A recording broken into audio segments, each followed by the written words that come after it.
Suspense. And the producer of radio's outstanding theater of thrills, the master of mystery and adventure, William N. Robeson. A small Midwestern town lying asleep in the moonlight of midnight. Could anything be more familiar, more peaceful, more safe? Certainly not. Unless Ray Bradbury is writing about it. For his is a typewriter of terror. And once again, it has pounded out a tale not only calculated to keep you in suspense, but likely to cost you a night or two of sleep. Listen then as Miss Agnes Moorehead stars in The Whole Town's Sleeping, which begins in just a moment. How does our nation honor heroism? One way is to award the Soldier's Medal, a bronze octagon on which is displayed an eagle standing between two groups of stars. The medal is suspended from a blue ribbon with 13 narrow stripes in the center, 7 white and 6 red.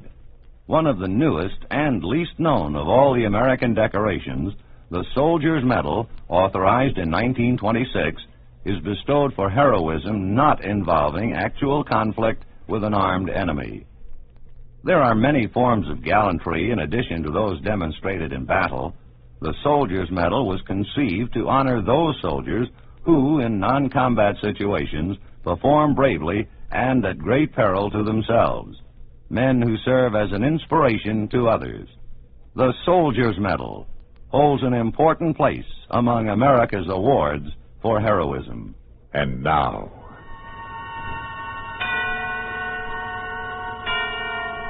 The Whole Town Sleeping, starring Agnes Moorehead. A tale well calculated to keep you in suspense.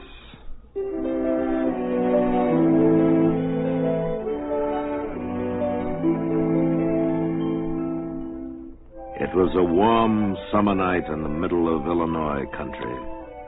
The little town was deep, far away from everything, kept to itself by a river and a forest and a ravine. In the town, the sidewalks were still scorched. The stores were closing and the streets were turning dark. Screen doors whined their springs and banged, and there was the sound of Grandma Hanlon's hammock creaking across the street. On her solitary porch, Lavinia Nebbs, age 37, very straight and slim, sat waiting. Here I am, Lavinia. Lavinia turned. There was Francine at the bottom porch step, all in snow white. I won't be a minute, Francine. I just have to lock the door. All right. I do like your dress, dear. Why, thank you, Francine. You look so well in that color. I'm afraid I can never wear it. It makes me look sallow. Oh, no, it doesn't. I'm sure it doesn't. Of course, I've always loved you in white. Good evening, ladies. Good evening, Mrs. Hanlon. Good evening. Well, where are you ladies going all dressed up so pretty? To the movies, Mrs. Hanlon. It's William Holden tonight. You won't catch me out on a night like this. Not with the lonely one strangling women. Lock myself in with my gun. That's what I'm going to do. Oh, I wouldn't worry, Mrs. Hanlon. Oh, you wouldn't you? What about Eliza Ramsell? You think she's not worrying? I'll lock myself in with a gun. That's what you ladies should do. Oh, so silly. The silly old woman. Hasn't got anything better to do than scare herself with rumors and gossip. No, just the same. Hattie McDowell was killed a month ago. And Roberta Ferry the month before. And now Eliza Ramsell disappearing. Eliza Ramsell walked off with a traveling salesman, if you ask me. But the others... Oh, thank oh, Francine. They reached the edge of the ravine that cut the town in two, stood there. Behind them were the lighted houses, ahead, deepness, moistness, fireflies, and dark. The ravine had to be crossed to reach the movies, deep and black as it cut through the hill. Then a creaking bridge to cross over the stream, and then 113 steps up the steep and brambled bank to the other side. The ladies stood there looking down. I just hate to think of you coming back alone tonight, Lavinia. Oh, bosh.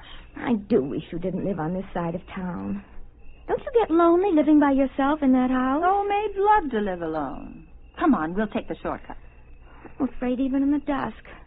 The ravine scares Oh, me. come on. Don't be so silly. I'll hold your hand.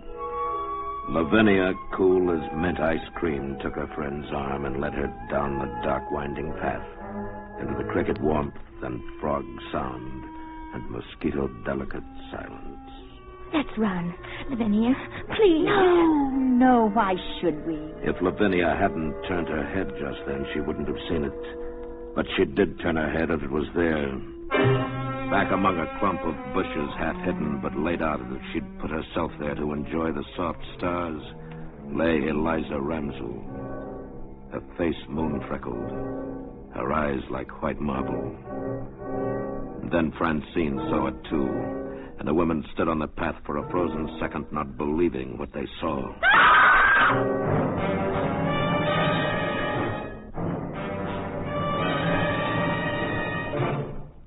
In a moment, we continue with the second act of Suspense.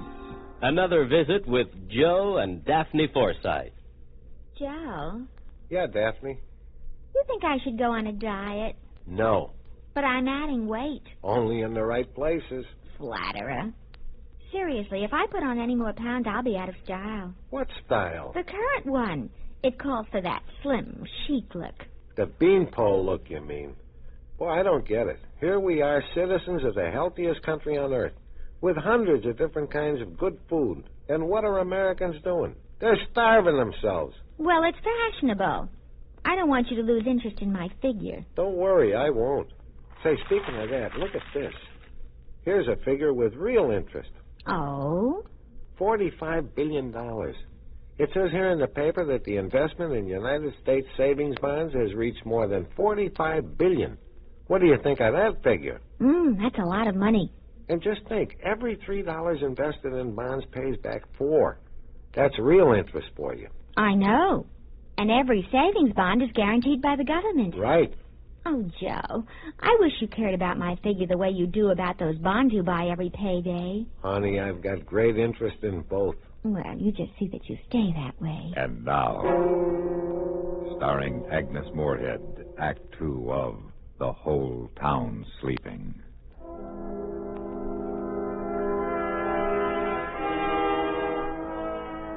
And then the police came and darted their flashlights around in the shadows of the ravine. And Lavinia held on tightly to the shuddering Francine. And the night grew toward 8:30. You didn't move her, ladies? No, of course not. Oh, no, we didn't touch her. How could we? And you didn't hear anything unusual? No, nothing. It's the lonely one, isn't it? The lonely one did it, didn't he? Well, I couldn't say, ma'am. We knew her, you know. She was a friend of ours. I'm sorry, that's too bad. I'll have one of my men walk you across the ravine. Oh, that won't be necessary. Thank you very much. We'll be all right. Lavinia? Come along, dear. I've never seen a dead person before. Come on. It's only a little after 8:30. We'll pick up Helen and get on to the show. The show? Lavinia, you don't mean it. Of course I do. We've got to forget about this. There's no good brooding about it. Now, if we hurry, we won't miss too much of the first feature.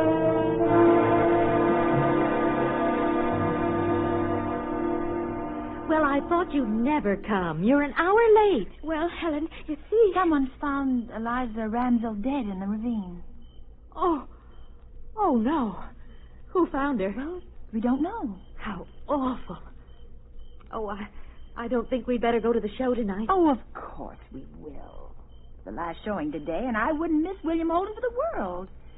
Besides, the lonely one can't kill 3 ladies all at once, and anyway, it's too soon. The murders come a month separated. Come along, Helen. Well, all right. I'll get a sweater. Wait for me. Why didn't you tell her about us finding Eliza? Well, why upset her? Time enough tomorrow. Tonight we're going to the show, so let's not talk about it anymore. Enough's enough. The ladies walked downtown and stopped at the drugstore, which was a few doors from the theater. Lavinia bought a quarter's worth of green mint chews, and the druggist dropped the mints into a sack with a silver shovel. You looked mighty cool this noon, Miss Lavinia, when you was in. So cool and nice, somebody asked after you. Oh? Man sitting at the counter. He watched you walk out, and he says to me, "Hey, who's that?" Just like that, he says it. "Why, that's Lavinia Nebbs, prettiest maiden lady in town," I says.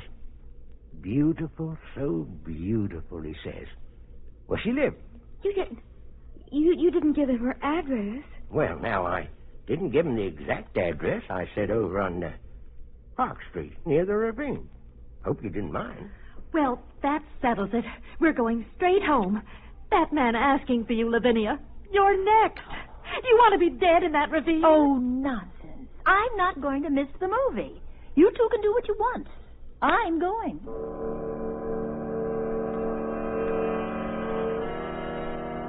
In the end, they all went to the show. Lavinia was like that. Cool, self-possessed, and persuasive. And when they came out of the show, the streets were midnight clean and empty as they walked Francine home.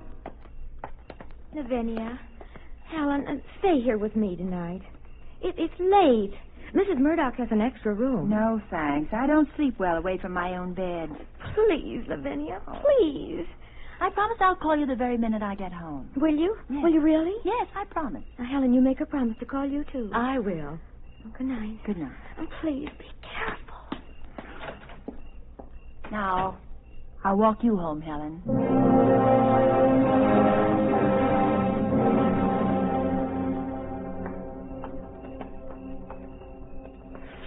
Well, I don't suppose it's any use asking you to stay with me, Lavinia. There's no reason for me to.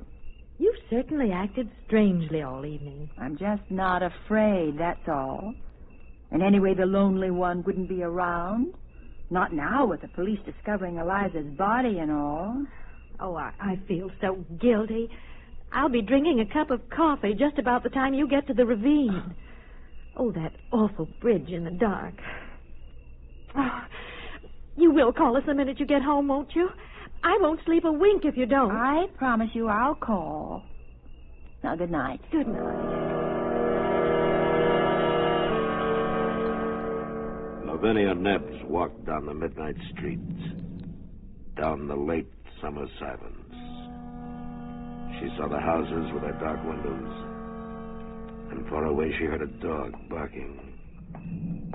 She thought to herself, in 5 minutes, I'll be safe home. In 5 minutes, I'll be phoning Francine and Helen. They're so silly. Like old hens. Old, I'm older than either of them. She heard the voice singing away among the trees, and she walked a little faster.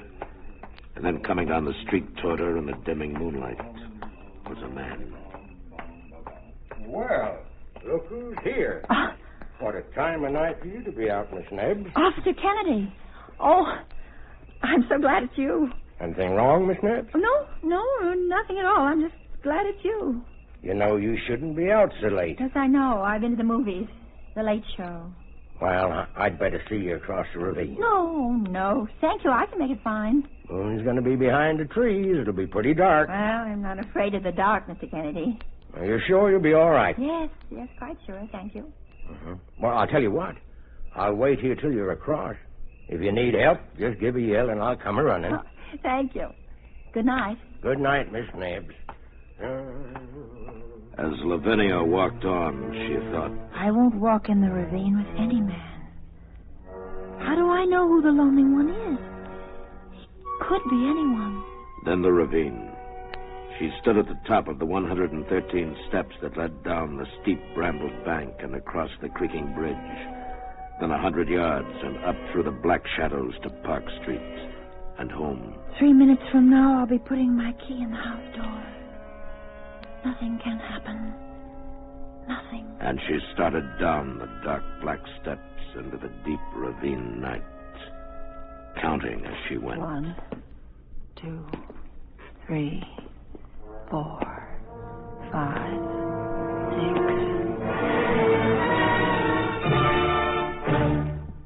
6. In a moment, we continue with the third act of Suspense.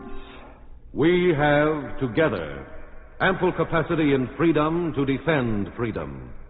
This is NATO, the North Atlantic Treaty Organization. As in many other complex activities, in NATO, too, it's the little things that count.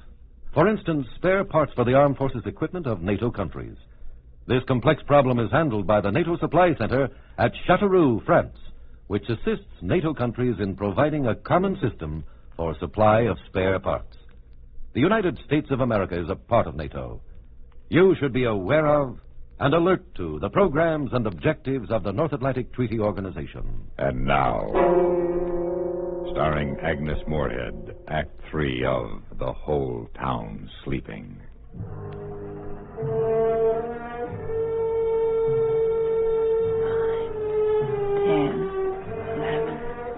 12, 13. And Lavinia went down the steps, 50, counting as she went. 60. The ravine was deep, 80. and the world was gone. The safe world of people in 21. bed. The locked doors, the town, the drugstore, 4, theater, the lights. Everything was gone. 27. Only the ravine existed and lived, 29. black and 30. huge about it. 31. 32. 33. 34. Nothing's happened, has it? No one around? Is there? 40, 41, 42, 43, 44, 45. Remember that old ghost story you told each other when you were children? About the dark man coming into your house and you upstairs in bed? And now he's at the first step coming up to your room. Now he's at the second step. Now he's at the third and fourth and the fifth step. How you laughed and screamed at that story. And now the horrid man is at the 12th step, opening your door. And now he's standing by your bed. What? There at the bottom of the steps. The man. No. No, now he's gone. He was waiting there. Oh, there's nothing. It's empty. Nothing. There's nothing on the bridge. You fool. That story I told myself. How silly. Shall I call Mr. Kennedy? Did he hear me scream? Or did I scream? Maybe I only thought I did. And he didn't hear me at all. I'll go back up. I'll go to Helen's and sleep there tonight. No, it's near home now. Don't be silly.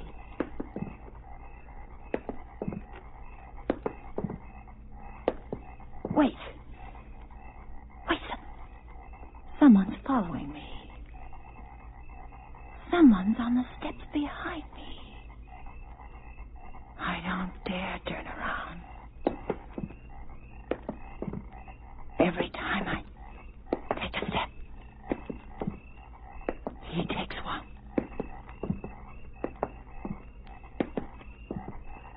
Officer Kennedy? Is that you? Is it? The crickets were suddenly still. The crickets were listening.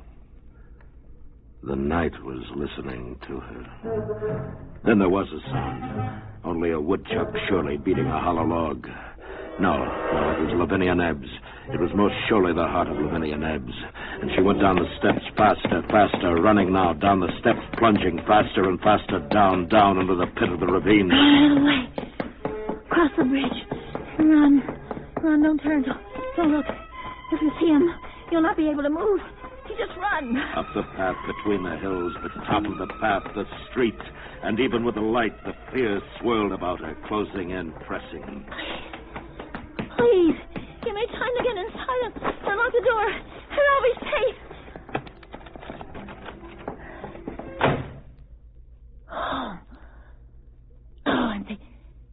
I'm safe at home. I'm safe. Home. I'll never go out again. Oh, it's so good. It's so safe inside. I'm locked and safe inside. Wait, the window.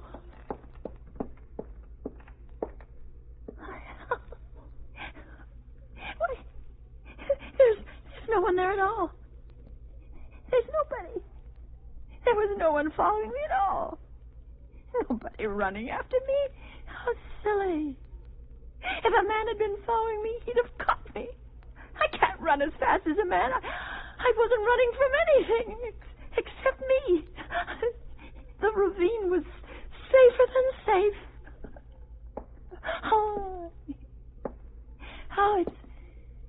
It's nice to be home, though. Home's a really good, warm, safe place. The only... She had just put her hand out to the light switch when she heard it behind her in the blackness. Just a movement.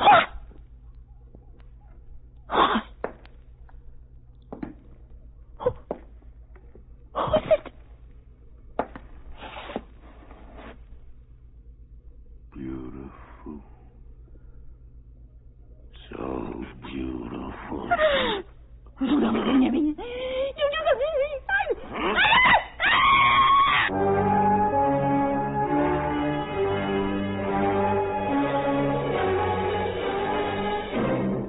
Suspense, in which Agnes Moorehead starred in William N. Robeson's production of The Whole Town Sleeping, written by Ray Bradbury and adapted for Suspense by Anthony Ellis. In just a moment, the names of the supporting players and a word about next week's story of Suspense. How are your brakes? Not the ones on your car. We're sure you keep those in tip-top working order. But how about your own brakes? Are they in working shape? When you're behind the wheel of your car and you feel that impulse to challenge the legal speed limit, can you stop that impulse on a dime?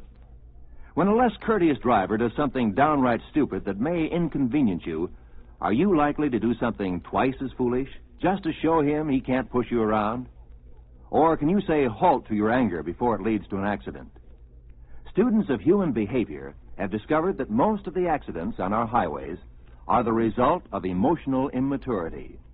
An adult can control his feelings and concentrate on his goal. Don't let childish attitudes keep you from reaching your destination. When other drivers and traffic regulations annoy you, use the brakes in your head as quickly as you would the ones on your car. Remember, accidents don't have to happen. Supporting Agnes Moorehead in The Whole Town Sleeping were William Conrad, Lorene Tuttle, Paula Winslow, Barney Phillips, and Charlie Lung. Listen.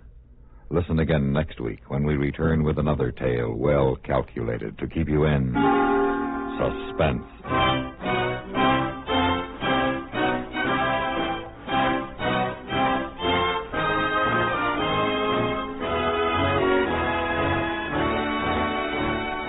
This is the United States Armed Forces Radio and Television Service.